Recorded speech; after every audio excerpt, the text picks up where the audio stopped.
चलो मित्रांनो, मागच्या महिन्याचा म्हणजे फेब्रुवारी महिन्याचा जो स्टडी प्लॅन आपण दिला होता त्यामध्ये सांगितलं होतं की आपण एव्हरी मंथला एक नवीन स्टडी प्लॅन तुमच्यासाठी घेऊन येत जाऊ।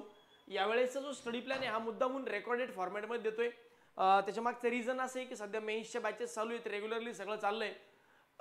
त्यातून तेवढा वेळ मिळत नाही की बाबा लाईव्ह सेशनमध्ये जावं आणि विद्यार्थ्यांना तो टाइम नाही की त्याला लाईव्ह अटेंड करून मग तो स्टडी प्लॅन समजून घ्यावा। तर ओव्हरऑल यावेळेचा जो स्टडी प्लॅन आहे हा रेकॉर्डेड टाकतोय। सुरुवातीला मी बोलेल, नंतर माझ्यानंतर Gyandev Warde sir logical reasoning बद्दल बोलतील आणि त्यानंतर प्रदीप वराडे सर जे आहेत ते इंग्लिश बद्दल बोलतील। अक्षय सरांचं लग्न असल्यामुळे सध्या ते तिकडे आहेत, तर जनरल अवेअरनेस बद्दल तुम्हाला तसंही त्यांनी सांगितलंय की या पद्धतीने फॉलो करायचंय।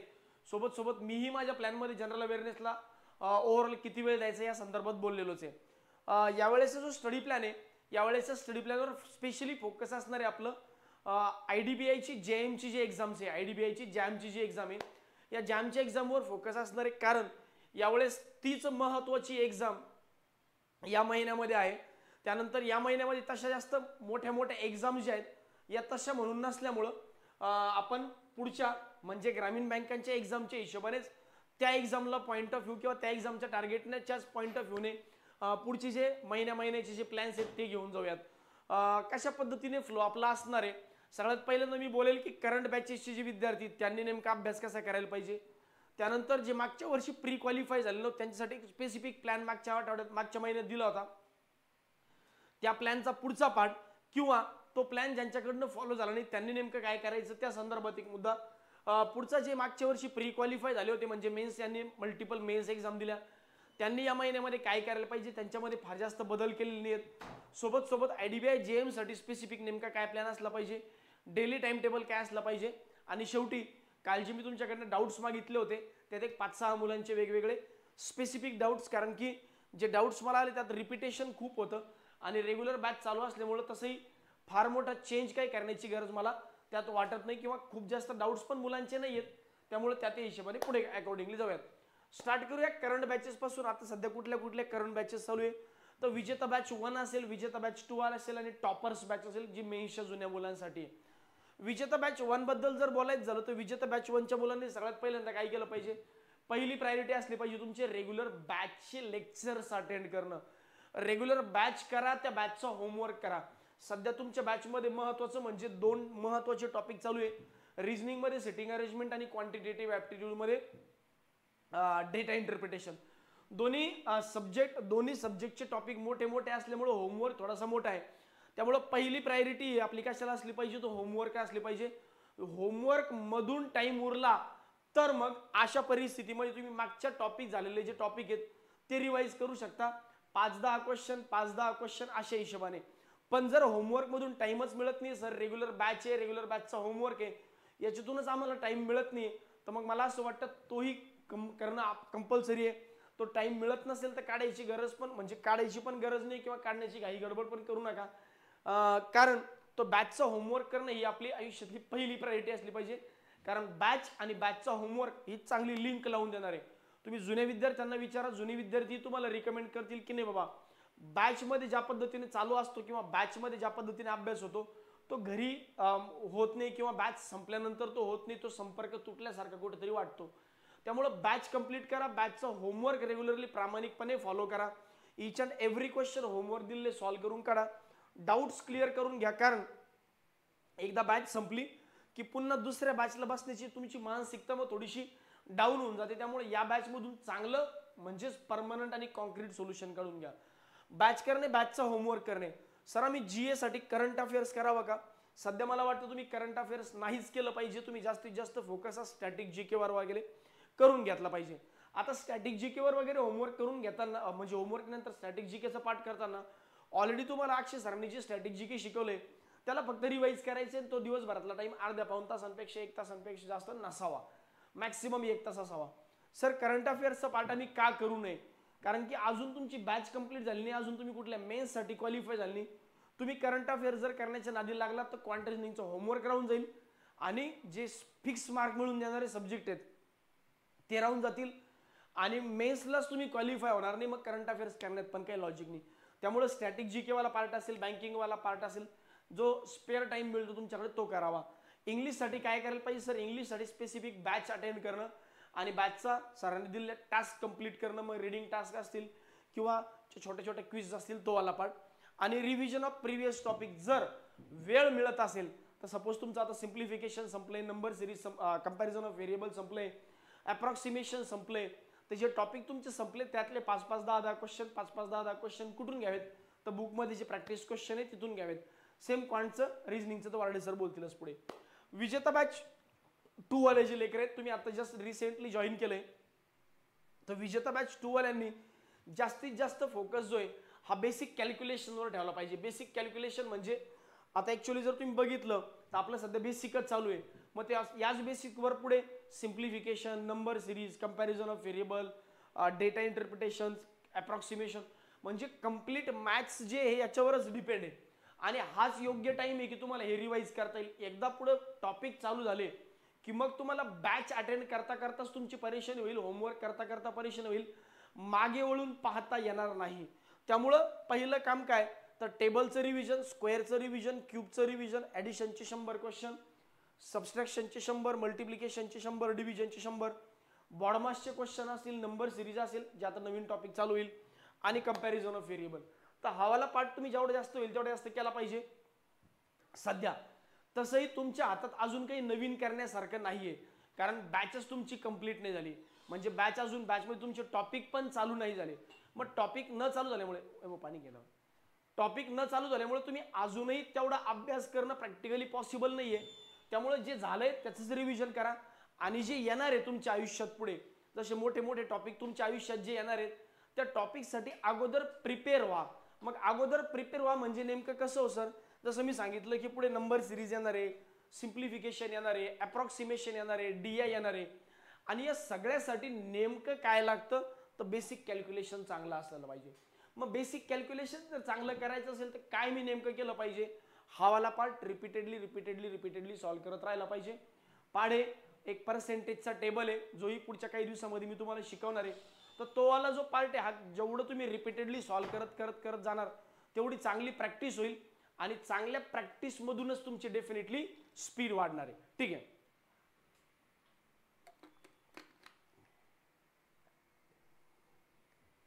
आता तर विजेता बॅच 2 वाल्यांनी नेमकं पुन्हा काय केलं पाहिजे एका शॉर्टमध्ये सांगून देतो.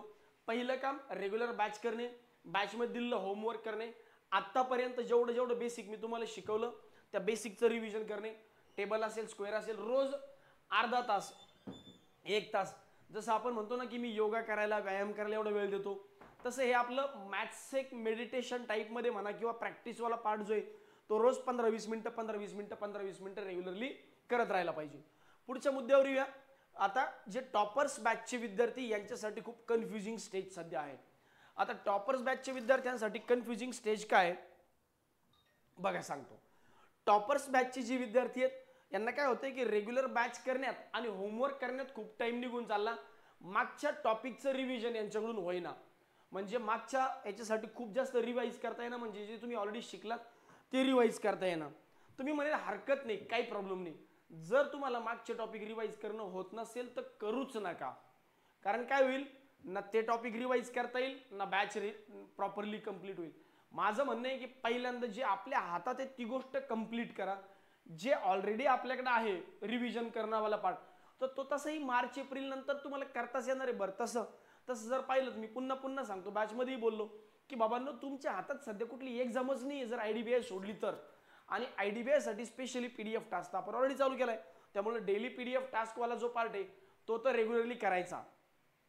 त्याने काय होईल, IDBI साठी तुमचं रिव्हिजन चालू राहील. सोबत एखादी टेस्ट तुम्ही आठवड्यातून 2-3 अल्टरनेट डेला वगैरे IDBIच्या टेस्ट तुम्ही देऊ शकता. इनफॅक्ट रेग्युलर बॅच करणे, त्या बॅचचं होमवर्क करणे ही तुमची पहिली प्रायोरिटी. कारण बघा तुम्हाला नेहमी मेन्सची भीती वाटते. मग मेन्समध्ये काय असतं नेमकं, कमर्शियल मॅथ्स असतं, सिटिंग अरेंजमेंट असतं, पझल असतं. मग या गोष्टीची जर तुम्हाला भीती वाटते ऑफकोर्स, तर मग ती भीती घालवण्यासाठी तुमच्याकडे एकमेव पर्याय की रेग्युलर बॅच करणे. आणि आता रेग्युलर बॅच चालू असताना जर तुम्ही रेग्युलर बॅचच करत नाहीये तर मग डेफिनेटली तुम्ही त्या याच्यासोबत पण अन्याय करतायत. जे येतंय त्याची कितीही तुम्ही प्रॅक्टिस केली तरी तुम्ही एक्झाम क्वालिफाय होणार नाही जोपर्यंत जे नाही आहे त्याच्यावर प्रॅक्टिस ते शिकून घेत नाहीत. आणि मला वाटतं की हा योग्य टाइम आहे त्या सगळ्या गोष्टी शिकून घेण्याचा. आणि ती शिकून घ्यायचा असेल तर बॅच करणं हे सगळ्यात चांगलं सोल्युशन आहे, कारण हे सगळं तुमच्यासाठीच चाललेलं आहे. त्यामुळे सगळ्यात पहिल्यांदा पहिलं प्रेफरन्स काही झालं बॅच करणार, बॅच झाली होमवर्क करणार. मग अशा परिस्थितीमध्ये एखादी एक्झाम मला कॉम्प्रोमाइज करावी लागली तरी चालेल, कारण ती एक्झाम जर कॉम्प्रोमाइज झाली तरी पुढच्या एक्झामसाठी परमनंट सोल्युशन मला याच्या माध्यमातून भेटणार आहे. जर तुम्ही एखादी सपोज स्पेसिफिकली IDBI बद्दल बोलताय, सर आम्ही IDBI ची एक्झाम देतो आणि IDBI ची एक्झामसाठी आम्ही चांगल्या पद्धतीने प्रिपेअर करतो, ठीक आहे, तुम्ही केलं प्रिपेअर, झालं सिलेक्शन, चांगली गोष्ट आहे. नाही झालं तुम्हाला पुन्हा पहिल्यापासून चालू करावं लागेल. बरं, जेव्हा तुम्ही पहिल्यापासून चालू करणार तेव्हा प्रॉब्लेम असं होईल की तेव्हा तुमच्या हातात बॅच नसेल, कारण तेव्हा बॅच संपलेली असेल. त्यामुळे हे सगळे डिस्ट्रॅक्शन म्हणा किंवा सगळं स्कॅटर्ड होऊन जाईल. आणि त्यावेळेस असा प्रॉब्लेम असेल की तुम्हाला आमचा पण पूर्ण सपोर्ट नसेल, बॅचच्या स्वरूपामध्ये तुमचा आमच्याशी संपर्क तुटलेला असेल, रेग्युलर बॅचमध्ये बसावं लागेल. बरं, टाइम पण खूप निघून गेलेला असेल, कारण एप्रिल मे मध्ये जर तुम्ही विचार करता की मी पहिल्यापासून कमर्शियल शिकून घेतो, पहिल्यापासून सेटिंग अरेंजमेंट मेन्सचे रिजनिंग करतो, ते प्रॅक्टिकली ऑगस्ट सप्टेंबरच्या एक्झामसाठी प्रॅक्टिकली अवघड जाईल. त्यामुळे एखादी एक्झाम कॉम्प्रोमाइज झाली होऊ द्या, टेन्शन घेऊच नका, बिंदास्त फोकस करा. रेग्युलर बॅचचा homework, daily PDF task. Sir याच्या व्यतिरिक्त जर उरलाच टाइम तर काय केलं पाहिजे? बघा, बॅचमध्ये आपलं मेन्स लेवलचं ॲव्हरेज झालं, पार्टनरशिप झालं, एजेस झालं, मिक्सचर ॲलिगेशन या आठवड्यात संपेल आणि टाइम अँड वर्क पण संपेल या पुढच्या 10-15 दिवसामध्ये. त्यामुळे जे टॉपिक तुमचे झाले त्या टॉपिकचे रोज 10-10 क्वेश्चन सॉल्व्ह केले पाहिजे. सर हे नेमके 10-10 क्वेश्चन कुठून घ्यावेत? तुम्ही प्रामाणिकपणे अजूनही मी जो होमवर्क तुम्हाला दिला होता 200-300 क्वेश्चन एका PDF मध्ये दिलेत, ते क्वेश्चन पुन्हा एकदा सॉल्व्ह करणं स्टार्ट करा. जर तुम्ही ऑलरेडी केले असतील तर चांगली गोष्ट आहे, पुन्हा करा. जर तुम्ही केले नसतील तर मग ते केल्याशिवाय पर्यायच नाही. कारण या उन्हाळ्यामध्ये जर तुम्ही ही गोष्ट नाही केली तर मी तुम्हाला सांगतो पुढच्या वर्षभरातल्या एक्झामसाठी तुम्हाला पश्चाताप करण्याची वेळ येणार आहे. त्यामुळे हा एक राईट टाइम आहे की या राईट टाइममध्ये तुम्ही ती गोष्ट राईट टाइमला राईट गोष्ट केली पाहिजे. अदरवाईज येणाऱ्या RRBच्या एक्झाम्स असतील, IBPSच्या एक्झाम्स असतील, याला तुम्हाला पुन्हा प्रॉब्लेम येईल आणि त्यावेळेस तो टाइम राहणार नाही तुमच्या हातात. म्हणून आता ही गोष्ट करा डेफिनेटली, ठीक आहे. तर टॉपर्स बॅचच्या विद्यार्थ्यांनी पुन्हा क्विकमध्ये सांगतो, रेग्युलर बॅच करा, रेग्युलर बॅचचा होमवर्क करा, डेली PDF टास्क करा आणि उरलेल्या वेळेमध्ये जे टॉपिक प्रिव्हियसली झालेत ते टॉपिक करा. म्हणजे या महिन्यामध्ये तुम्हाला हा कॉन्फिडन्स येऊन जाईल की चला यार हे 5 टॉपिक तर आपल्या पदरात पडलेत आणि पुढचे काही दिवसामध्ये आणखी जे नवीन टॉपिक होईल त्यातले 4-5 टॉपिक, असे 9-10 टॉपिक जर तुमच्या पदरात पडले तर मेन्स क्वालिफाय करणं हे अत्यंत इझी होऊन जाईल पुढच्या काही दिवसामध्ये. आता पुढे जाऊया. ज्या लोकांना मागच्या वेळेस मी सांगितलं होतं की बाबांनो प्री ज्यांनी क्वालिफाय केली नाही मागच्या वर्षभरात, मग फॉर एक्झाम्पल विक्टर बॅच 1 पासून विक्टर बॅच 9 पर्यंतचे 8-9 पर्यंतचे विद्यार्थी असतील, तुम्ही परीक्षा दिल्या पण क्वालिफाय केलं नाही, मी तुम्हाला सांगितलं होतं फेब्रुवारीमध्ये हे करा, पण बऱ्याच लोकांनी हे केलं नाही. मग अशा परिस्थितीमध्ये काय करावं? ज्यांनी हे केलंय त्यांच्यासाठी मार्चचा प्लॅन हा आहे. जर तुम्ही ऑलरेडी प्रॅक्टिस केली, ऑलरेडी सिम्प्लिफिकेशनचे 1000 सोडवले, कंपॅरिझन ऑफ व्हेरिएबल 1500 सोडवले, missing number series 500, wrong number series 500, approximation DI चे 1000, केस लेटचे 200 क्वेश्चन सोडवले, तर आता डेफिनेटली तुमची स्पीड बऱ्यापैकी गेन झाली, बऱ्यापैकी मोमेंटम तुमच्याकडे आलाय. आता तुम्ही यावेळेस काय करायला पाहिजे? या विद्यार्थ्यांनी आता काय करायला पाहिजे? तर अशा परिस्थितीमध्ये तुम्ही काय करायला पाहिजे? जर तुम्ही ऑलरेडी हा मोमेंटम गेन करून ठेवलाय तर तुम्ही आता DI चे रोज 20 क्वेश्चन, केस लेटचे 2 सेट, ॲव्हरेजचे 10, प्रॉब्लेम ऑन एजेसचे 10, पार्टनरशिप 10, मिक्सचर ॲलिगेशन 10 आणि सोबत एक प्रीची ऑनलाईन टेस्ट, प्री टेस्ट. मग सर प्री टेस्ट नेमकी आम्ही कोणती द्यावी? बघा, शक्यतोवर तुम्ही प्री टेस्ट देताना RRB क्लर्क पासून चालू करावं. रोज एक तुम्ही RRB क्लर्कची जरी टेस्ट देत राहिला तरी मोर दॅन इनफ आहे. प्री टेस्ट किधर गया रे? हाँ, प्री वाला जो पार्ट आहे प्री टेस्ट कोणती प्री द्यावी? तर RRB क्लर्क पासून चालू करा. RRB क्लर्क पासून रोज 1-2 जसं तुम्हाला टाइम मिळेल तसं RRB क्लर्कच्या प्री टेस्ट चालू करा, ठीक आहे. प्री टेस्ट आणि त्याचं अनालिसिस आणि सोबत एवढे टॉपिक. आता मुद्दा काय की प्री टेस्ट मध्ये नॉर्मली अडकतो आपली गाडी कुठं? आपल्याला सिम्प्लिफिकेशन जमतं, आपल्याला नंबर सिरीज जमतं, आपल्याला अप्रॉक्सिमेशन जमतं, आपल्याला कंपॅरिझन ऑफ व्हेरिएबल जमतं, आपल्याला DI मध्ये अडचण येते. बघा, DI ची प्रॅक्टिस चालू आहे. रिझनिंग मध्ये आपल्याला सिटिंग अरेंजमेंट पझलची अडचण येते, तिथं ते करू शकता तुम्ही. बरं, मागच्या महिन्यात मी काय केलं होतं? मागच्या महिन्यात मी ॲव्हरेज शिकलो, रेशो शिकलो, पार्टनरशिप शिकलो, प्रॉब्लेम शिकलो. मी टाइम अँड वर्क हळूहळू शिकतोय. या टॉपिकचं रोज 10 क्वेश्चन घेऊन रिव्हिजन चालू ठेवा. याचा फायदा काय? जे झालंय, जे ऑलरेडी मागच्या महिन्यात ही प्रॅक्टिस केली त्याचं इम्प्लिमेंटेशन प्रीमध्ये होईल. जे मागच्या महिन्यात शिकलो त्याची प्रॅक्टिस या महिन्यात होईल. म्हणजे प्रॉपर तो प्लॅन घेऊन आपण चाललेलो आहे. पण आता याच्यात मला पर्सनली मेसेज करणाऱ्यांनी हे पण केले गधड्यांनी की सर आम्ही मागच्या महिन्यात काहीच नाही केलं. आम्ही मागच्या महिन्यामध्ये आमचा तेवढा प्रॉपर अभ्यास झालाच नाही. मागच्या महिन्यातला प्लॅनच आम्ही फॉलो नाही केला. जोपर्यंत हा प्लॅन फॉलो होत नाही तोपर्यंत पुढे येऊ नका. या महिन्यात करा. सर या महिन्यात नाही झाला, एप्रिलमध्ये करा. नाही झाला जूनमध्ये करा, जुलैमध्ये करा, काय फरक पडेल.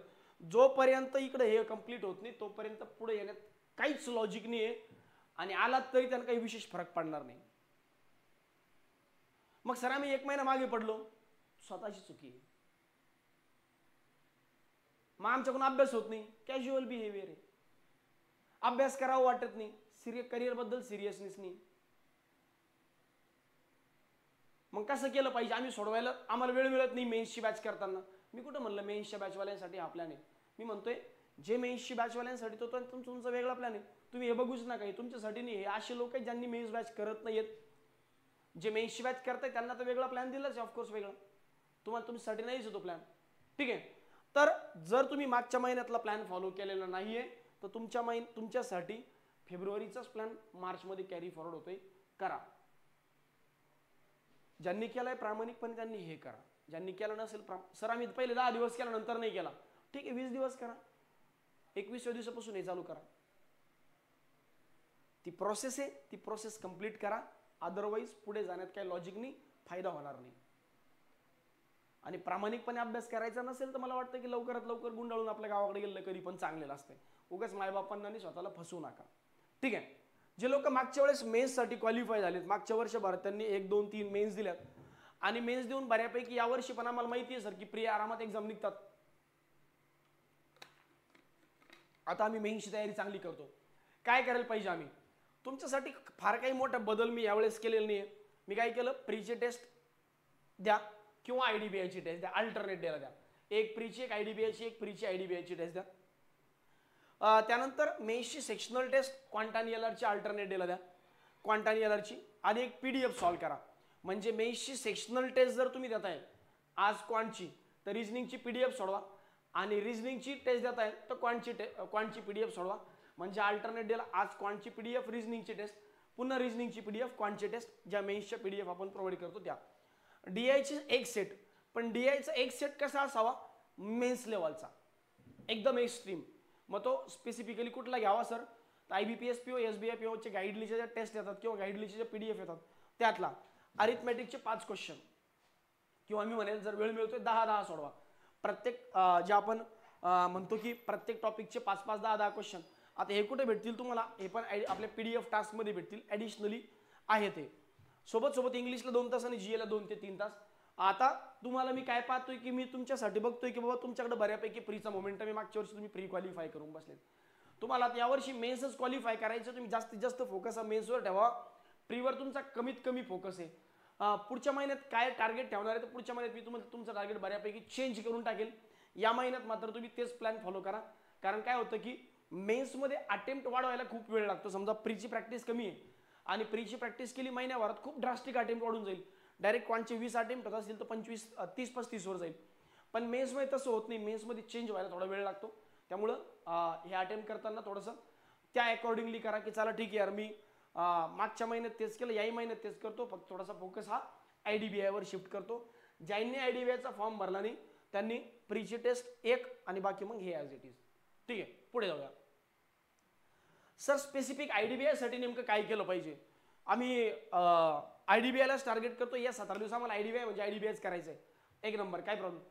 जे लोक स्पेसिफिक आयडीबीआयलाच टार्गेट करताय त्यांनी काय केलं पाहिजे? रोज एक टेस्ट द्या, आयडीबीआयची अनालिसिस करा. तिला तुमचे 3 तास जातील. आयडीबीआयची रोज एक टेस्ट आणि अनालिसिस करा. डीआयचे आणि केसलेटचे, डीआयचे 25 क्वेश्चन आणि केसलेटचा एक सेट, असे 30 क्वेश्चन रोज सॉल्व करा. कारण आयडीबीआयमध्ये 30 क्वेश्चन केसलेट डीआयवर येणार आहे, 20 क्वेश्चन डीआयवर येणार आहे. त्यामुळं रोज 30 क्वेश्चन मध्ये 25 क्वेश्चन डीआयचे आणि 5 क्वेश्चन केसलेटचे, याला तुमचा 1 तास जाईल. अरिथमॅटिकचे 20 ते 30 क्वेश्चन, अरिथमॅटिकचे सगळ्या टॉपिकचे मिळून 20 ते 30 क्वेश्चन रोज सॉल्व्ह करायचे. म्हणजे 2-3 क्वेश्चन डीआयचे, 2-3 क्वेश्चन ॲव्हरेजचे, 2-3 क्वेश्चन पार्टनरशिपचे, असं किंवा कमर्शियल मॅथ्सचे 20-20 क्वेश्चनचे PDF आपण अपलोड केलं त्या सॉल्व्ह केलं तरी चालेल. सिटिंग अरेंजमेंट रोज 20 क्वेश्चन, पझल रोज 20 क्वेश्चन, जनरल अवेअरनेसला 3 तास आणि इंग्लिशला 2 तास. पुढचे 17 दिवस. सर पुढच्या 17 दिवसानंतर आम्ही काय केलं पाहिजे? एक तर तुम्ही या प्लॅनमध्ये या पुढच्या 17 दिवसात किंवा पुढच्या 17 दिवसानंतर या प्लॅनमध्ये या. म्हणजे IDBIची एक्झाम संपली की तुम्ही एक तर इकडे शिफ्ट व्हा किंवा इकडे शिफ्ट व्हा, दोन्हीपैकी तुम्ही जिथं स्वतःला फिट करताल तिथं. स्पेसिफिकली IDBI साठी नेमका प्लॅन कसा असला पाहिजे, डेली शेड्यूल कसं असलं पाहिजे, तर या पद्धतीने डेली शेड्यूल असलं पाहिजे स्पेसिफिक IDBIच्या एक्झामसाठी. आता डेली टाइम टेबल कसा असला पाहिजे? डेली टाइम टेबल सगळ्यात महत्त्वाचं, जे रेग्युलर करंट बॅचेसला आहेत पहिल्यांदा बॅचला प्रायोरिटी देऊन मग उरलेल्या वेळेत अभ्यास.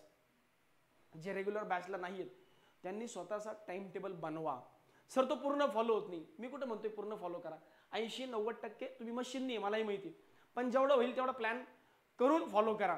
असं नका रॅन्डमली मला कधीही वाटलं उठलं सकाळी मी क्वांट घेतलं, मग मला दुपारी बोर झालं मग मी GA घेतलं, मग मला संध्याकाळी चांगलं वाटलं मग मी इंग्लिश घेतलं. असं नका करू. दिवसभराचा जो प्लॅन आहे, ज्या टास्क मी तुम्हाला दिल्यात की असा असा अभ्यास करायचा, अशा पद्धतीने जायचंय, त्या टास्क फॉलो करण्यासाठी दिवसभराचा तो त्या अकॉर्डिंगली स्टडी प्लॅन बनवा आणि त्या स्टडी प्लॅन नुसारच त्या टाइम टेबल नुसारच फॉलो करा.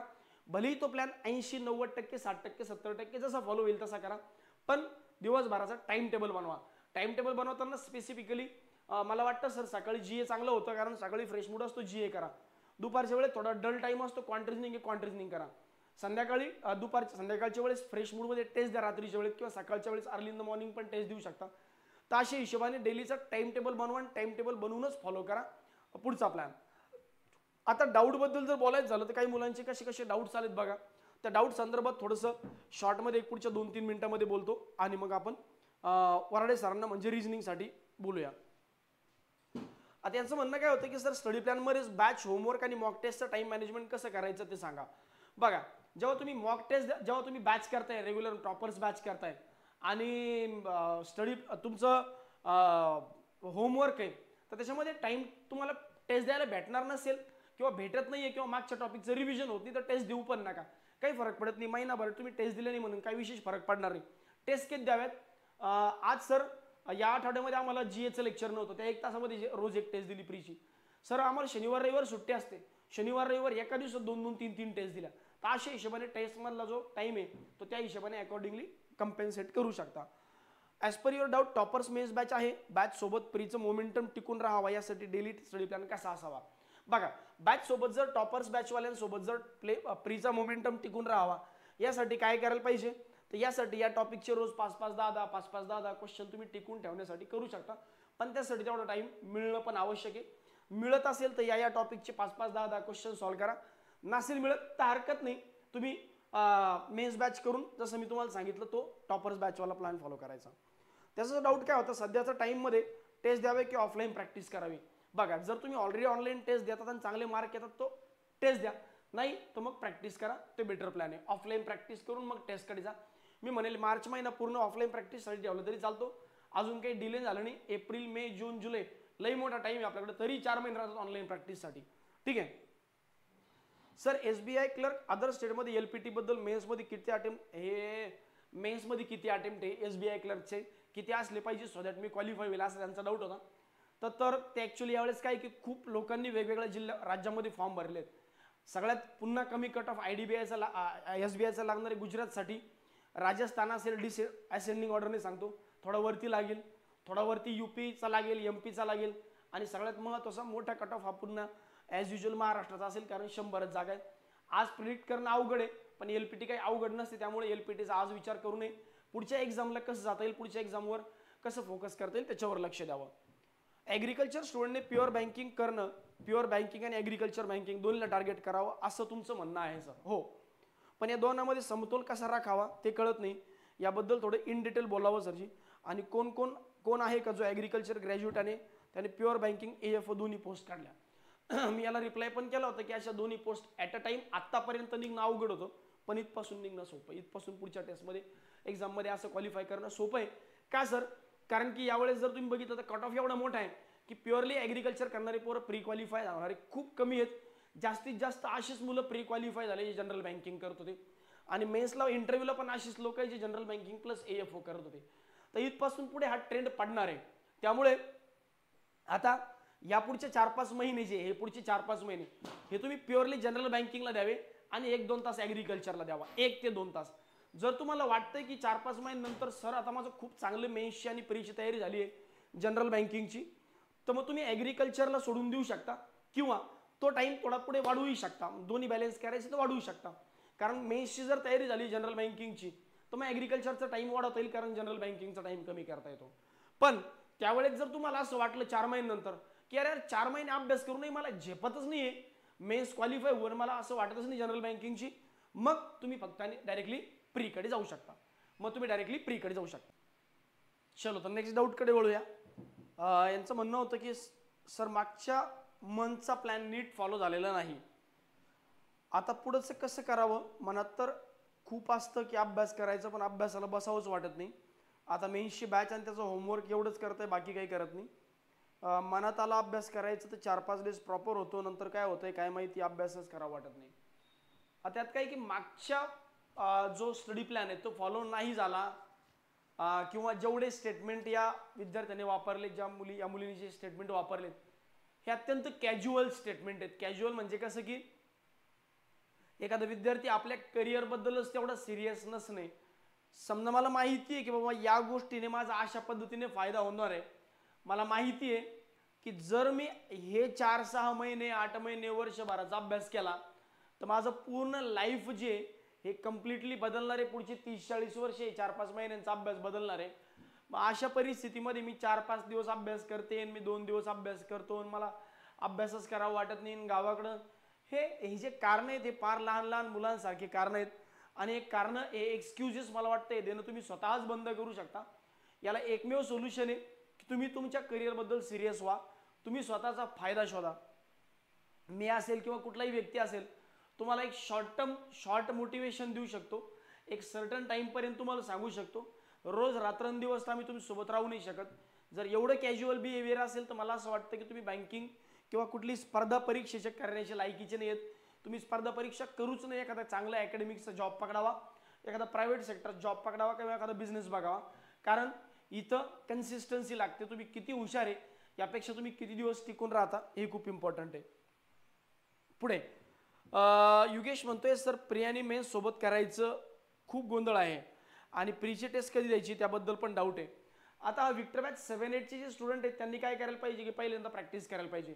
मी अगोदरही बोललो की हवाला जो पोर्शन आहे सध्या तुम्ही इथं या लेवलला असायला पाहिजे, तुम्ही या लेवलला असायला पाहिजे. जर तुमचं हे झालं असेल तर तुम्ही या लेवलला असायला पाहिजे, नाही तुम्ही सध्या हेच करा आणि सोबत मेन्सची बॅच करा. कारण सध्या मी पहिल्यांदा सांगितलं की बाबांनो तुम्ही मेन्सची बॅच करणं ही पहिली प्रायोरिटी आहे. कारण अजून 1-2 महिन्यानंतर मेन्सची बॅच तुमच्यासाठी अवेलेबल असणार नाही, तेव्हा मेन्सची बॅच संपून जाईल आणि तेव्हा तुम्हाला आणखी कन्फ्युजन होईल की मेन्सची बॅच करावी की प्रीची प्रॅक्टिस करावी. सध्या तुम्ही मेन्स आणि मेन्सच करायला पाहिजे. ठीक आहे. दीपकचं म्हणणं होतं सर सध्या कॉन्सन्ट्रेशन लॅग होते खूप, प्रॉपर कॉन्सन्ट्रेशन कशा प्रकारे ठेवू शकतो मी स्टडीमध्ये याबद्दल सांगा.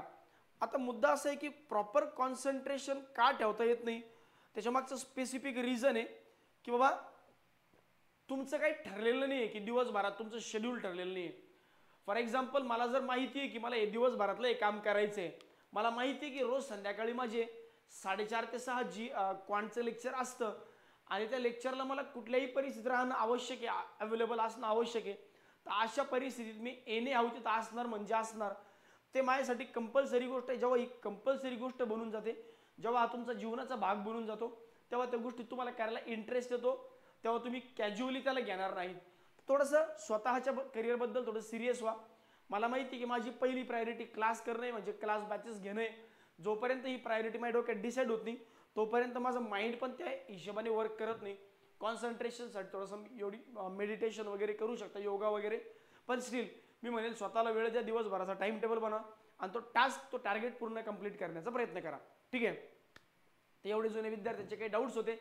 बाकी यानंतर आता वराडे सर बोलतील. जो प्लॅन दिला आहे त्याला प्रॉपरली एक्झिक्यूट करा, फॉलो करा. ॲटोमॅटिकली तुम्हाला त्यात बदल दिसायला लागतील. पण त्यासाठी तो ट्रस्टफुली तो प्लॅन प्रॉपरली फॉलो करणं आवश्यक आहे. ठीक आहे, चलो भेटूया लेक्चरमध्ये, तोपर्यंत बाय. नमस्कार विद्यार्थी मित्रांनो, आपण मागच्या मंथमध्ये इयरली स्ट्रॅटर्जी प्लॅन डिस्कस केला होता आणि त्यानुसार त्यालाच पुढे फॉलोअप म्हणून आपण मंथली स्ट्रॅटर्जी प्लॅन घेऊन येतोय आणि दर महिन्यामध्ये हा मंथली स्ट्रॅटर्जी प्लॅन तुमच्यासमोर आपण घेऊन येणार आहे, जेणेकरून विद्यार्थ्यांना रेग्युलर स्टडी करत असताना कुठे मिसगाईड होणार नाही, कुठं मार्ग चुकणार नाही याची काळजी घेता यावी, यासाठीचा हा स्टडी प्लॅन असणार आहे. पुढच्या 8 ते 10 मिनिटांमध्ये आपण सर्व गोष्टी व्यवस्थित शांततेत डिस्कस करणार आहोत. छोट्या छोट्या मुद्द्यापासून आपण चालू करूयात. तर सुरुवातीला ज्या नवीन बॅचेस आहेत, विजेता बॅच 1 आणि विजेता बॅच 2, यांच्यासाठी नेमका स्टडी प्लॅन कसा असला पाहिजे, तर तो मी असं म्हणेल त्यांच्यासाठी एकच छोटासा स्टडी प्लॅन, छोटासा मुद्दा जो मागच्या प्लॅनमध्ये पण आपण डिस्कस केला होता आणि ह्या प्लॅनमध्ये पण मी तेच म्हणतोय, ज्यांची रेग्युलर बॅच चालू आहे, ज्याच्यामध्ये प्रीचा सिलेबस चालू आहे, स्पेशली जी की विजेता बॅच 1 आणि विजेता बॅच 2, तर तुमच्यासाठी एकच स्टडी प्लॅन, तो म्हणजे काय, तर बॅच रेग्युलर कंप्लीट करणे, बॅचचे सर्वच्या सर्व लेक्चर व्यवस्थित अटेंड करणे आणि बॅचमध्ये जो होमवर्क तुम्हाला दिला जातो तो होमवर्क रेग्युलर कंप्लीट करणे. जसं की विजेता बॅच 1च्या बाबतीत डिस्कस करायचं झालं तर तुमचं सिटिंग अरेंजमेंट चालू आहे. सिटिंग अरेंजमेंट अजून पुढचे 20-25 दिवस सिटिंग अरेंजमेंट चालणार आहे, त्याच्यानंतर पुढचे 15-20 दिवस पझल चालणार आहे. म्हणजे जवळपास महिना दीड महिना हा तुमच्यासाठी खूप जास्त क्रुशियल आहे. आणि सिटिंग अरेंजमेंट आणि पझल हे म्हणजे की फॅक्टर असतात कोणत्याही रिझल्ट येण्यामध्ये.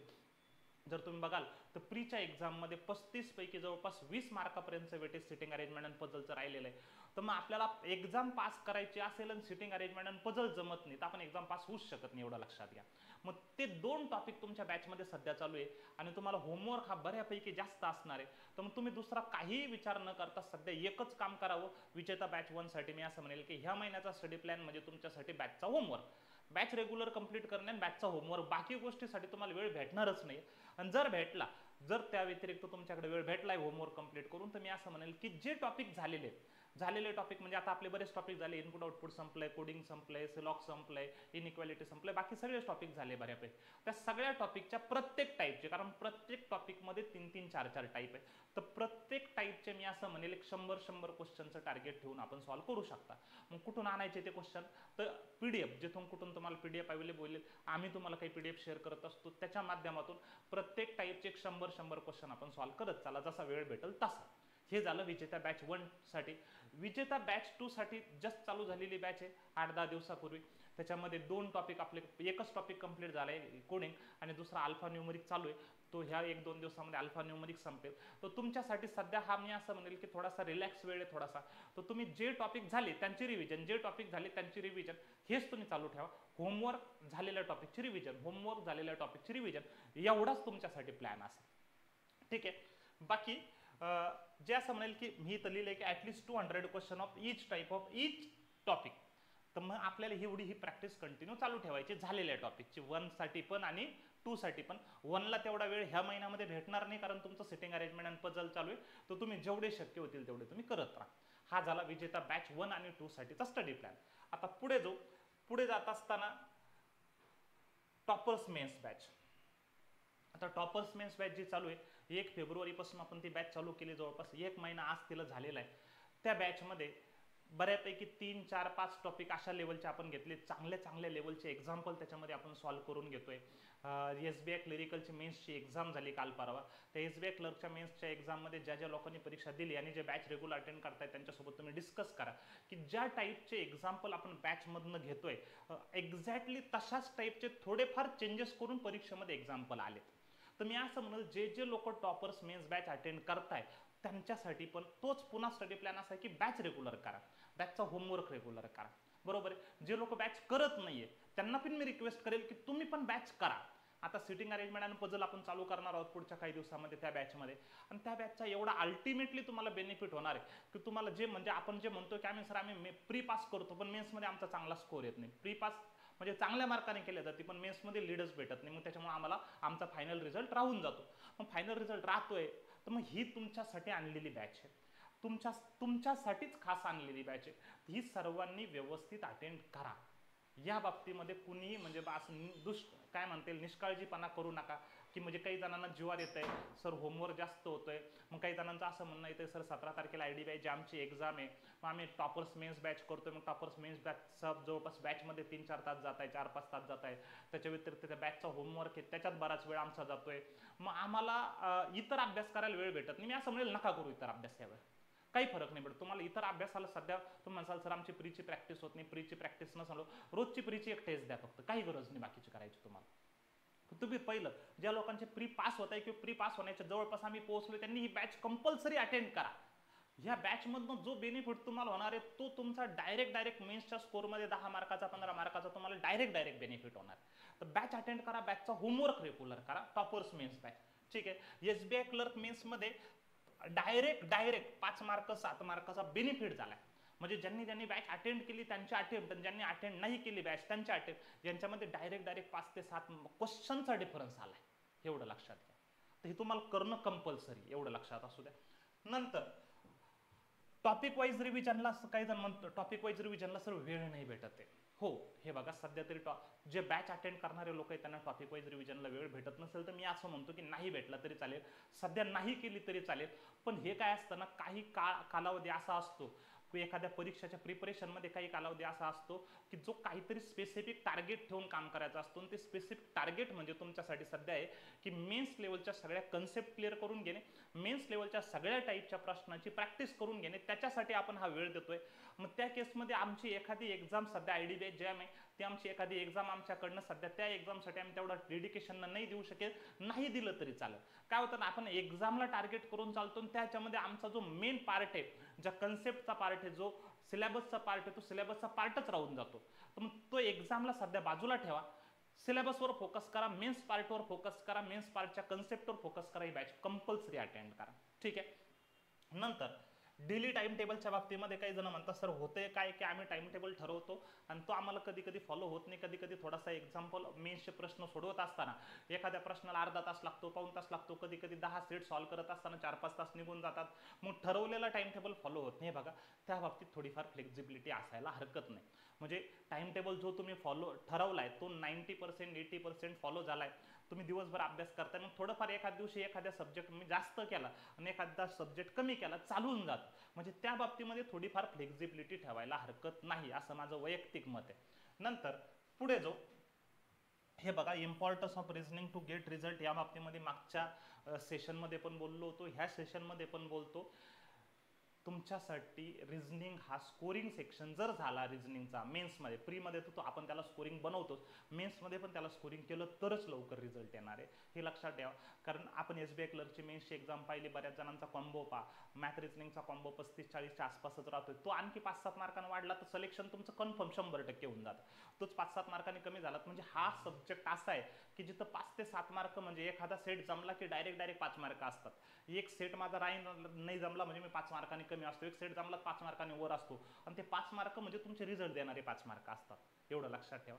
तर जुन्या विद्यार्थ्यांनी मी असं म्हणेन मेन्स बॅच अटेंड करा, तिचा होमवर्क करा. तर काही जण असे असतील की ठीक आहे सर आम्ही बॅचचे नाही आहेत सध्या, आम्ही इथं नाही आहेत, आम्ही त्या पद्धतीने कुणीकडे तरी आहोत, मग तुमच्यासाठी मी असं म्हणेल की तुम्ही ह्या गोष्टीवर हे करा की topic wise revision. Topic wise revision म्हणजे काय की एक टॉपिक घ्या त्याच्या जवळपास 30-40 सेट, दुसरा टॉपिक घ्या त्याचे 30-40 सेट, म्हणजे प्रत्येक टाईपचे 10-10 12-12 सेट. सेट्स म्हणतोय बरं का मी, क्वेश्चन सेट्स. रिझनिंगमध्ये आपण नंबर ऑफ क्वेश्चन मध्ये नसतो बोलत, तर सेट्समध्ये बोलत असतो. तर मग 10-12 सेट प्रत्येक टाईपचे, असं प्रत्येक टॉपिकचे जवळपास 30 ते 35 सेट ह्या महिन्यामध्ये आपण टार्गेट ठेवून काम केलं पाहिजे. फेब्रुवारीमध्ये माझं टार्गेट असलं पाहिजे की प्रत्येक टॉपिकचे 30 सेट माझे सॉल्व्ह झाले पाहिजे. हे टार्गेट ठेवून काम करा. ठीक आहे. पुढे जात असताना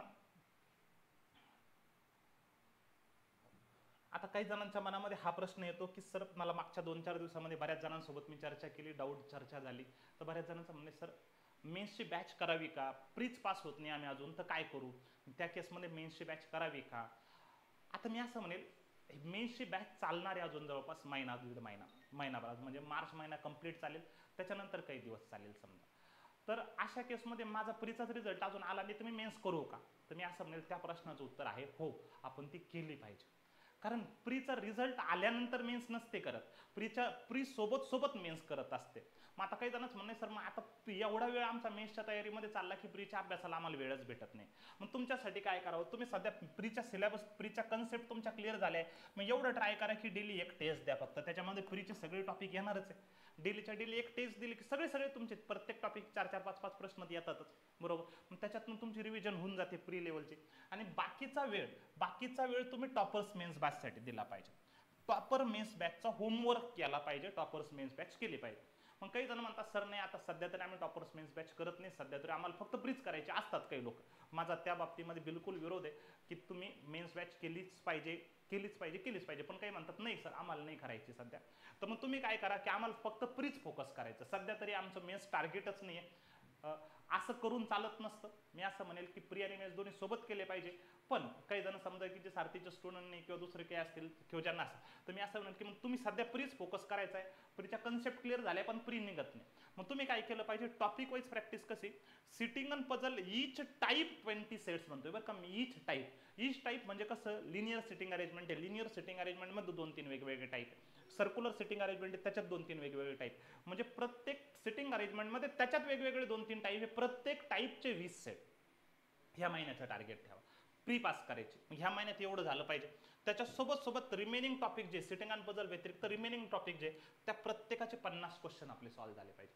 एवढं जर तुम्ही केलं तर नक्कीच तुमचा प्री मध्ये येणारा जो स्कोर आहे तो कमीत कमी 5 ते 10 मार्काने तुमचा 100% वाढेल. 5 ते 10 मार्कामध्ये 100% वाढेल. एवढं एकदा करा फक्त बॅच कंप्लीट झालेल्या विद्यार्थ्यांना, बरोबर. पण मी असं म्हणेल की मग सध्या ह्या बॅचवर फोकस करा. हे सध्या तात्पुरतं बाजूला ठेवलं तरी चालेल. हे तात्पुरतं बाजूला ठेवा, ही बॅच कंप्लीट करा. मग त्याच्या सोबत हे दोन्ही कंप्लीट, नंतर हळूहळू मग आपण ग्रो होऊ. पण प्री करतोय मेन्स नाही करत असं नाही. प्री आणि मेन्स दोन्ही सोबत करावी अशी माझी सगळ्यांना विनंती असेल, सूचना असेल, आदेश समजा वाटल्यास, ठीक आहे. आता त्याच्यानंतर सगळ्यात महत्त्वाचा मुद्दा आहे म्हणजे एवढं जे सांगतोय ते करा. काही जण म्हणणं कसं की तुम्ही सांगताय मग ते जे सांगतोय ते फॉलो करा. तेवढं ब्लाइंडली फॉलो करण्याची विश्वास ठेवा, तुमच्या रिझल्टमध्ये तुम्हाला नक्कीच फायदा भेटेल. पुढे जो हे सगळे टॉपिक जे आहेत, टॉपिकची लिस्ट सगळ्या त्या आहेच. तर SBI क्लर्कमध्ये जे टॉपिक आले होते मेन्समध्ये स्पेशली बोलतो, सगळ्याच टॉपिकवर प्रश्न विचारले होते, सगळ्या टॉपिकमध्ये आले होते प्रश्न, ठीक आहे. बाकी स्टडी मटेरियल आणि टेस्ट प्लॅटफॉर्म मागच्या सेशनमध्ये सांगितलं होतं, त्याच्यावरच कंटिन्यू करतो. त्याच 4-5 प्लॅटफॉर्म आहेत, तेच तुम्ही चांगल्या पद्धतीने वापरा, ठीक आहे. नंतर ह्या सगळ्याला एकाच गोष्टीमध्ये समराईज करतो 1-2 मिनिटांमध्ये. Focus on concept first, then shortcut. म्हणजे कोणासाठी रेग्युलर बॅचची जी विजेता बॅच 1-2 चालू आहे त्यांनी पहिला फोकस हा कन्सेप्टवर करावा, मग शॉर्टकटवर. शॉर्टकट तुम्ही शिकून घेतल्यानंतर त्या शॉर्टकटची प्रॅक्टिस करणं पण गरजेची. नुसतं शॉर्टकट शिकून फायदा नसतो, त्याची प्रॅक्टिस करा. प्रॅक्टिस शिवाय पर्यायच नाही, ठीक आहे. प्रॅक्टिस मग तुम्ही प्री लेवलचे असाल किंवा मेन्स लेवलचे असाल, जेवढी जास्त प्रॅक्टिस करता येईल तेवढी प्रॅक्टिस करा. बॅच रेग्युलर करा, बॅचचा होमवर्क रेग्युलर करा, एवढंच सांगेल. बाकी पुढच्या महिन्यामध्ये पुन्हा फॉलो प्लॅन घेऊन येऊ. सध्या ह्या महिन्यात तरी एवढं सांगितलं ते फॉलो करा. भेटूयात पुन्हा एप्रिलच्या पहिल्या आठवड्यामध्ये. थँक्यू.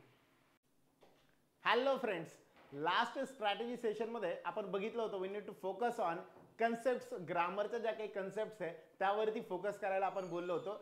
म्हटल्याप्रमाणे बऱ्याचदा ज्या लोकांनी एक्झाम दिली असेल त्या लोकांना लक्षात आलं असेल, SBI मेन्सच्या एक्झाममध्ये जर आपण बघितलं की जी व्होकॅब्युलरी होती त्याचा सुद्धा लेवल आपल्याला जास्त झालेली दिसली असेल. आणि सोबत फक्त रीडिंग बेसवर तुम्हाला सॉल्व्ह करता येतील असा 1 किंवा 2 क्वेश्चन हार्डली असतील मित्रांनो. मॅक्झिमम क्वेश्चन्स हे कन्सेप्ट बेस होते. आणि सोबत जसं आपण बोललो होतो 2023 मधला पॅटर्न आपण बघितला होता.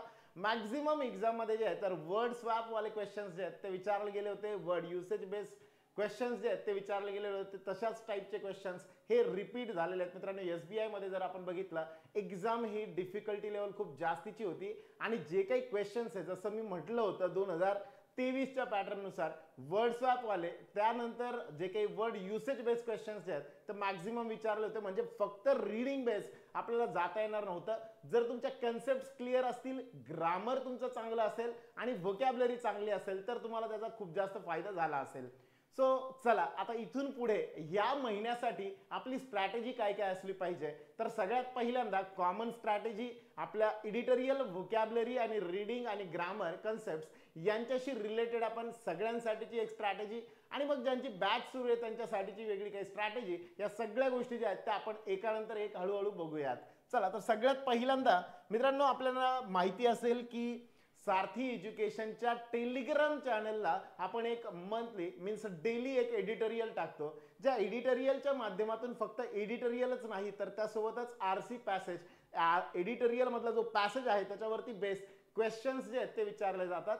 मग असे आपण दररोजचे काही क्वेश्चन्स आरसी बेस्ड जे क्वेश्चन्स आहे, जो पॅसेज दिलाय आज, जो द हिंदू एडिटोरियल असेल किंवा ज्या पेपर मधला एडिटोरियल असेल त्याच्यावरती बेस क्वेश्चन्स दिले जातात. त्या क्वेश्चन्सला टॅकल करण्यासाठी त्याच्या काही कन्सेप्ट त्याच्या एक्सप्लेनेशन मध्ये दिलेल्या असतात, आणि सोबतच त्या पॅसेज वाचताना त्याच्यामध्ये आपल्याला जे डिफिकल्ट वर्ड्स वाटले त्या प्रत्येक वर्डचं तिथे एक वर्ड, त्याचा मीनिंग, त्याचे सिनोनिम्स काय असतील, अँटोनिम्स काय असतील आणि कशा पद्धतीने त्या वर्ड्सला आपण लक्षात ठेवू शकतो, हे रोजच्या रोज मित्रांनो त्यामध्ये मिळतं. मग हे रोजच्या रोज जे मिळतंय या सगळ्यांना एकत्रित कंपाईल केलेलं असं एक एडिटोरियल मॅगझिन आहे. हे मॅगझिन आपण या ठिकाणी लॉन्च करतोय, हार्डली किंवा 2 दिवसात हे लॉन्च होऊन जाईल. यामध्ये डेली जेवढे काही आपले आरसी होते आणि सोबत सोबत जेवढी काही ह्या मंथमध्ये म्हणजे फेब्रुवारी मंथमध्ये जी काही व्होकॅबलरी झालेली आहे ती पूर्ण व्होकॅबलरी यामध्ये इन्क्लूड केलेली असणार आहे. मित्रांनो, या व्होकॅबचा फायदा किंवा या एडिटोरियल जे काही मॅगझिन आहे याचा फायदा कुणाकुणाला होऊ शकतो. मित्रांनो, एक्झाम कोणतीही असू द्या, कोणत्याही एक्झामसाठी तुम्ही प्रिपेअर करत असू द्या, लाईक IBPSच्या कोणत्याही एक्झाम असतील, प्री असेल किंवा मेन्स असेल, स्टाफ सिलेक्शन कमिशनच्या एक्झाम्स असतील, स्टेट लेवलच्या काही एक्झाम्स असतील किंवा या व्यतिरिक्त अजून काही सेंट्रल लेवलच्या ज्या काही एक्झाम्स असतील, या सगळ्या एक्झाम्ससाठी मित्रांनो या मॅगझिनचा आपल्याला खूप जास्त फायदा होऊ शकतो. कारण काय आहे की जे करंटला ट्रेंडिंग असणारे जे काही वर्ड्स असतात त्या वर्ड्सशी रिलेटेड ते वर्ड्स आपल्याला कुठून भेटतील, तर एडिटोरियलच्या माध्यमातून द बेस्ट सोर्स असतो, आणि म्हणून आपल्याला खूप चांगल्या पद्धतीचे जे काही वर्ड्स आहे, व्होकॅबलरी आहे आणि सोबतच त्यावरती बेस क्वेश्चन्स आपल्याला याच्यात भेटतील. हे क्वेश्चन्स असे आहेत मित्रांनो की हे क्वेश्चन्स तुम्हाला कुठेही सर्च केल्यानंतर क्वेश्चन सापडणार नाही, बिकॉज रोजच्या रोज हे क्वेश्चन्स बनतात. हे क्वेश्चन बनवण्यासाठी सुद्धा वेगवेगळ्या पॅटर्न्स ज्या काही नवीन एक्झाम आहेत त्या एक्झाम मध्ये नेमका पॅटर्न कसा येतोय त्यानुसार चेंजेस होत असतात. म्हणून मित्रांनो, नवीन टाईपचे जे डेली आरसी जो आहे तो रोजच्या रोज आपल्याला एक आरसी मिळणार आहे आणि त्याला आपल्याला सॉल्व्ह करायला सोपं जाणार आहे. यासोबतच ज्या लोकांचे मागच्या महिन्यातले मिस झालेत या सगळ्यांसाठी एका विचारातनं एक मंथली मॅगझिन जे आहे, इंग्लिशचं सुद्धा मॅगझिन असू शकतं. फक्त करंट अफेअर्सच नाही तर इंग्लिशचं पण असतं. सो इंग्लिशच्या मॅगझिन मध्ये आपल्याला काय भेटणार आहे, तर मंथली जे काही एडिशन आहे, जेवढे पण काही एडिटोरियल झाले त्यांची व्होकॅबलरी असेल आणि आरसी असेल, हे दोन्ही पण यामध्ये इन्क्लूड केलेलं असणार आहे मित्रांनो. मग हे सगळ्यांसाठीच बेनिफिशियल असेल.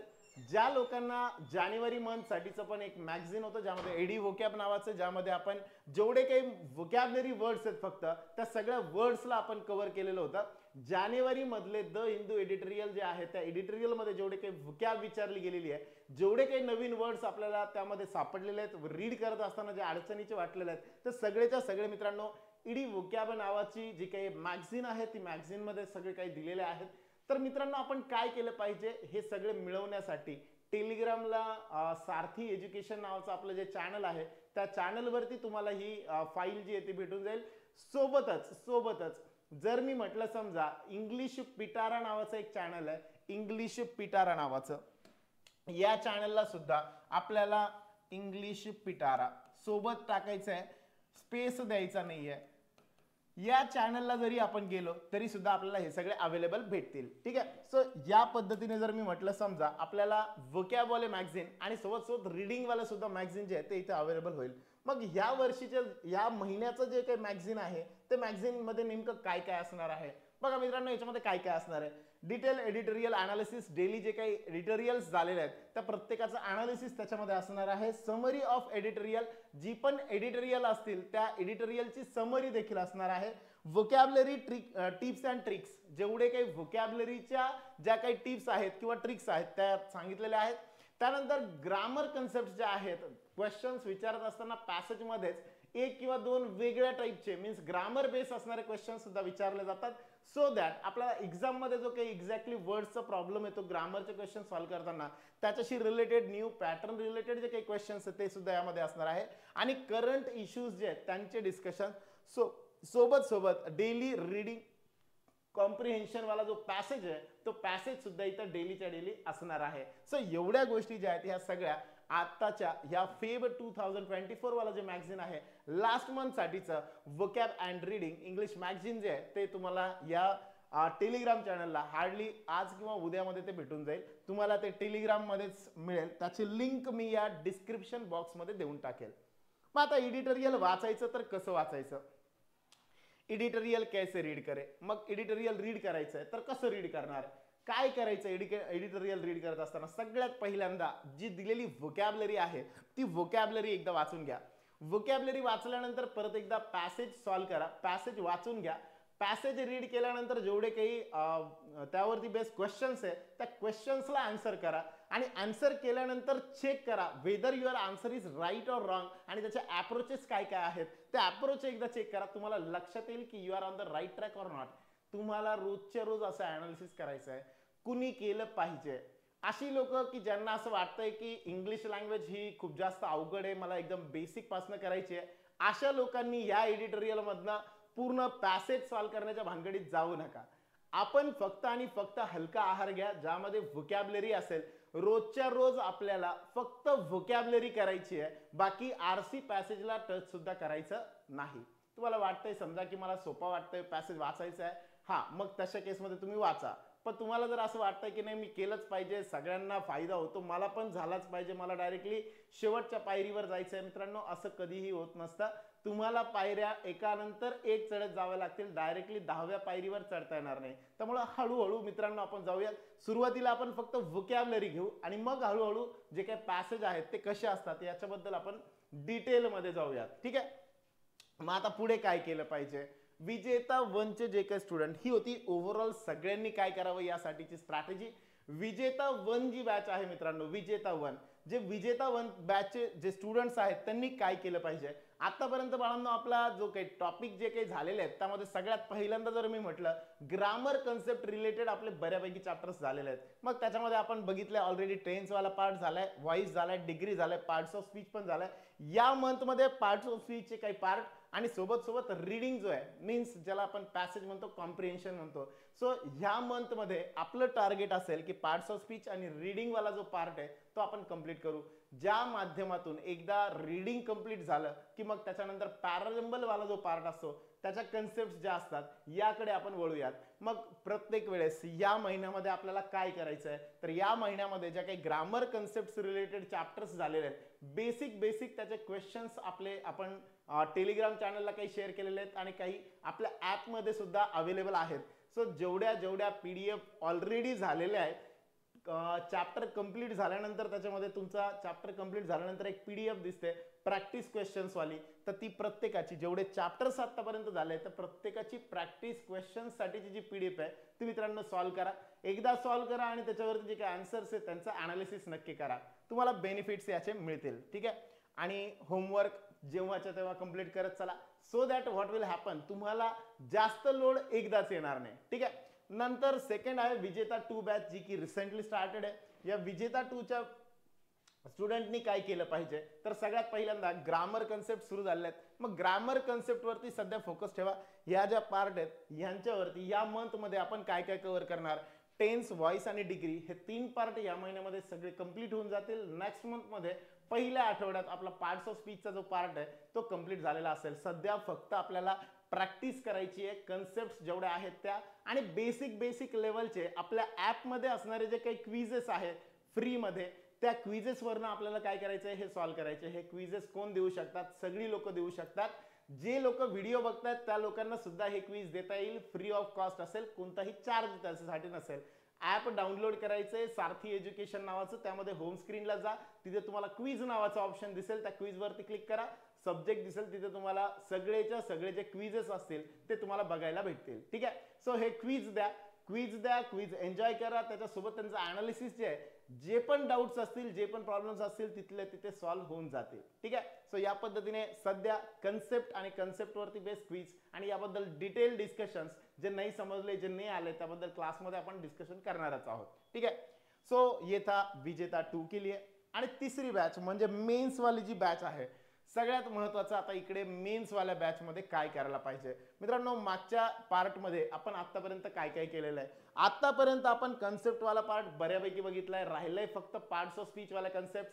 त्यातले जे जे लागणारे पार्ट आहेत, जसे येतील तसे आपण एक एक बघणार आहोत. सध्या we need to be focused on reading and parajumble. या महिन्यामध्ये आपण ह्या 2 चॅप्टरला टच करणार आहोत, ज्यामध्ये रीडिंग कॉम्प्रिहेन्शन असेल आणि पॅराजंबल असेल, ज्याला आपण सेंटेन्स रिअरेंजमेंट असं सुद्धा म्हणतो. ठीक आहे. सो या महिन्यामध्ये आपलं टार्गेट काय असणार आहे, तर मित्रांनो, मॅक्झिमम क्लासवर्क आणि होमवर्क जेवढं पण क्लासमध्ये दिलं जाईल त्याची प्रॅक्टिस, आणि घरी सुद्धा जो अभ्यास दिला जाईल त्याची प्रॅक्टिस आपल्याला करायची आहे. सो इथनं पुढे रीडिंगच्या ज्या काही फाईल्स असतील, ज्या काही शेड्यूल असेल, त्यानुसार एक एक आपल्याला सॉल्व्ह करत जायचं आहे. आणि सगळ्या फाईल्स ज्या अवेलेबल असतील ॲपमध्ये, तुम्हाला सगळ्याच्या सगळ्या फाईल ज्या आहेत त्या अपलोड केलेल्या भेटतील. ठीक आहे. सो या पद्धतीने आपल्याला मॅक्झिमम जे आहे, मॅक्झिमम जेवढ्या गोष्टी आपल्या होत आहेत तेवढ्या सगळ्या गोष्टी ज्या आहेत एकानंतर एक हळूहळू आपण बघत जाणार आहोत. त्यामुळे पहिल्यांदा फोकस ठेवायचा आहे रीडिंग. आताच रिसेंटली आपण रीडिंग काय असतं, रीडिंग स्पीड कशी वाढवायची, आरसी स्पीड कशी काउंट करायची, या रिलेटेड काही गोष्टी ज्या आहेत त्या ऑलरेडी बघितल्या आहे. आता आपल्याला फक्त काय त्याला इम्प्लिमेंट करायचं आहे. आणि ते करत असताना क्लासवर्क आणि होमवर्क म्हटल्यानंतर थोडंसं वेगळं वाटतं. इंग्लिशला कुठं होमवर्क असतो का? मित्रांनो, असतो. जेवढ्या ऍप्लिकेशन बेस, युसेज बेस गोष्टी आहेत तिकडे सगळ्यांना आपल्याला होमवर्क असलाच पाहिजे. We need to get involve. मागच्या महिन्यामध्ये आपल्याला असे चॅप्टर्स होते ज्या चॅप्टरमध्ये आपल्याला वेगळं काही नाही, कन्सेप्ट शिकण्याची वेळ होती. आता आपल्याला थोडी प्रॅक्टिसची पण वेळ असणार आहे. त्यामुळे आपल्याला प्रॅक्टिस थ्रू बऱ्याच गोष्टी लर्न करायच्या आहेत. So be ready for that. ठीक आहे. चलो. आणि बाकी व्होकॅबलरी बेस जर मी म्हटलं, समजा व्होकॅब साठी कशावर फोकस करावं, तर व्होकॅब साठी ह्या सगळ्या गोष्टी आहेत. मी ह्या सगळ्या गोष्टींसाठी म्हणाल फक्त एडिटोरियल मधली व्होकॅब जी आहे that is more than sufficient. बाकी मग मी ह्यातलं काय कसं करायचं कव्हर त्याबद्दल डिटेलमध्ये आपण बोललेलो आहोत एकदा. राईट. ह्या सगळ्या गोष्टी होत्या जनरल. आता अजून IDBI जी आहे एक्झाम, त्याच्यासाठी आपली एक्झॅक्टली स्ट्रॅटेजी काय असली पाहिजे त्याबद्दल सुद्धा आपण बोलणार आहोत.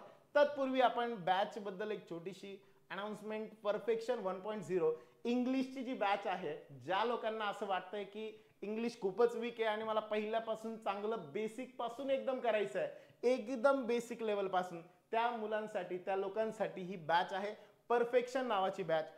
3000 रुपये आणि 1 इयर व्हॅलिडिटी सहित. मग या बॅच मध्ये काय काय मिळणार? या बॅच मध्ये आपल्याला भेटतील बघा, सगळ्यात पहिल्यांदा लाईव्ह प्लस रेकॉर्डेड मोड मध्ये असणारे लेक्चर्स प्री आणि मेन साठीचे. बुक मिळेल फ्री मध्ये, जे की ऍट होम. व्हॅलिडिटी असेल 1 इयरची. ऍक्च्युअल क्लासरूम मध्ये जशी फिलिंग असते तशी फिलिंग आपल्याला येईल. टॉपिक वाईज PDF असतील रिव्हिजन साठीच्या. टॉपिक वाईज क्विजेस असतील प्रॅक्टिस साठीचे. डाऊट क्लिअरिंग रेग्युलर क्लासेस आणि ऑनलाईन टेस्ट हे सुद्धा आपल्याला अवेलेबल असणार आहे. तुम्हाला वेगळी काही परचेस करण्याची गरज नाही. ॲपमध्येच आपल्याला सगळेच्या सगळे जे काही टेस्ट असणार आहेत त्या सगळ्याच्या सगळ्या टेस्ट इथे आपल्याला भेटून जातील. ओके. अब चलते हैं आगे. फीस किती असणार? विथ बुक 3000 आणि विदाउट बुक 2500 रुपये फीस असणार आहे. Strategy for IDBI. आता सगळ्यात महत्वाचं स्ट्रॅटेजी IDBI एक्झाम. मग IDBI ची जी काही एक्झाम आहे त्यासाठी आपण काय केलं पाहिजे, कोणत्या चॅप्टर्स वरती फोकस ठेवला पाहिजे. सो मित्रांनो, ज्यांची बेसिक चॅप्टर्स जे आहेत ते बऱ्यापैकी झालेले आहेत, अशा लोकांनी आता कशावर पाहिजे? सगळ्यात पहिल्यांदा ग्रामर कन्सेप्ट. जेवढं काही ग्रामरचा पार्ट पहिले झालेला आहे आपला, तो सगळा एकदा जस्ट बघून घ्या. बेसिक पार्ट जो आहे तो फास्ट मध्ये बघून त्याच्यावरती बेस मॅक्झिमम क्वेश्चन्स ट्राय करा. यावेळेस सुद्धा मित्रांनो IDBI ला सुद्धा तुम्हाला नवीन पॅटर्न जे आहेत, नवीन क्वेश्चन या कन्सेप्टशी रिलेटेड बघायला भेटतील. मार्क माय वर्ड. तुम्हाला कन्सेप्ट रिलेटेड जो रेग्युलर क्वेश्चन्स आहेत त्यापेक्षा वेगळा एक तरी असा क्वेश्चन भेटेल की ज्यामध्ये तुम्हाला वेगळ्या कन्सेप्ट्स आलेल्या आहेत. एक क्वेश्चन म्हणजे साधारण 5चा सेट. ठीक आहे. त्यामुळे नवीन टाईपचा एक न्यू इंट्रोड्यूस झालेला क्वेश्चन जो आहे तो याच्यात भेटेल. व्होकॅबलरी पण चांगली राहील. थोडी लेवल जी आहे ती खूप जास्त नाही, पहिले जसे IDBI तशाच टाईपची असेल, पण व्होकॅबलरी थोडीशी काही गोष्टी समजतील किंवा नाही समजतील या टाईपमध्ये थोडा डिफिकल्टी लेवल वाढलेली असेल. Reading word swap, word usage आणि पॅराजंबलचे नवीन पॅटर्न, या टाईपचा पॅटर्न जो आहे तो मोस्टली या एक्झामला आपल्याला बघायला भेटेल. म्हणून बाकी जर तुम्ही काही स्किप करत असाल तर करा, पण ह्या टाईपचे चॅप्टर्स जे आहेत यांना स्किप करणं जरा महागात पडू शकतं. ठीक आहे, चलो अब चलते हैं आगे. मग ही आपण स्ट्रॅटेजी काय ठेवलं पाहिजे, तर या पद्धतीने स्ट्रॅटेजी आपली असली पाहिजे. ही होती आपली स्ट्रॅटेजी रिलेटेड टू मार्च. या एक्झाम मध्ये जी काही स्ट्रॅटेजी असणार आहे ती अशा पद्धतीची असली पाहिजे. मग आता आपण काय करायला पाहिजे, पुढे नेमकी स्ट्रॅटेजी काय असणार आहे, काही डाऊट्स असतील, तुम्हाला काही प्रॉब्लेम्स असतील तर तुम्ही बिनधास्त विचारू शकता.